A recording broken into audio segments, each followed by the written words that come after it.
ہمارے محترم مولانا طارق مسعود صاحب نے کہا ہے کہ ذبیحہ عبادت نہیں ہے۔ میں ان کے خدمت میں عرض کرنا چاہتا ہوں کہ حضرت آپ کے پاس کوئی اس بات کی دلیل ہے؟ کیونکہ اللہ تعالیٰ نے قرآن میں فرمایا ہے فَصَلِّ لِرَبِّكَ وَانْحَرْ، اے پیغمبر نماز بھی پڑھیے اور نحر بھی کیجیے۔ ٹھیک ہے نا؟ بات سمجھنے کی 2 منٹ آپ کے چاہیے۔ فَصَلِّ لِرَبِّكَ وَانْحَرْ، نماز پڑھیے اور نحر کیجیے۔ کیا ہر نماز فرض ہوتی ہے؟ نہیں، 5 نمازیں فرض ہیں، اس کے علاوہ سنتیں، اس کے بعد نوافل ہیں، اس کے بعد مستحبات ہیں۔ اگر کسی نے یہ کہا کہ صرف فرض نماز کو میں نماز مانتا ہوں، اس کے علاوہ نماز ہی نہیں ہے، تو کیا وہ قول صحیح ہے؟ خلاف سنت، خلاف دین، خلاف شرع۔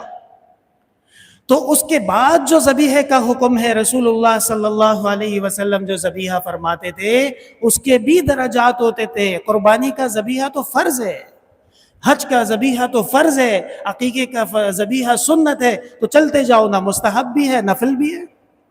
اس سے آپ کو کیا تکلیف ہے کہ قربانی میں تو جانور کا ذبح کرنا بالکل ٹھیک ہے، لیکن کہتے ہیں کہ ویسے بکرے کی جان چھوڑ دو، اس کو ذبح نہ کرو۔ کیوں ذبح نہ کرو بھائی؟ آپ کون ہوتے ہو یہ کہنے والے؟ اللہ تعالیٰ قرآن میں کہتے ہیں فَصَلِّ لِرَبِّكَ وَانْحَرْ، اے پیغمبر تم نماز پڑھو اور اللہ کے نام پہ ذبیحہ کرتے رہا کرو۔ ہاں، ان کو چاہیے مفتی صاحب کو وہ وضاحت کر دیں کہ بابوں کے نام پہ ذبیح ہے، یہ جائز نہیں ہے۔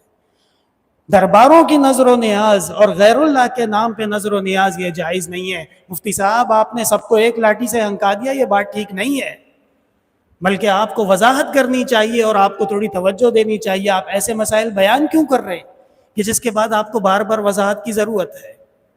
شہرت ٹھیک ہے، اچھی بات ہے، اللہ تعالیٰ ان کے مقام میں مزید اضافہ کرے، لیکن حضرت جی ذرا ہلکا ہاتھ رکھیے۔ بات یہ ہے فَصَلِّ لِرَبِّكَ وَانْحَرْ، اور نماز پڑھو اور نحر کیا کرو۔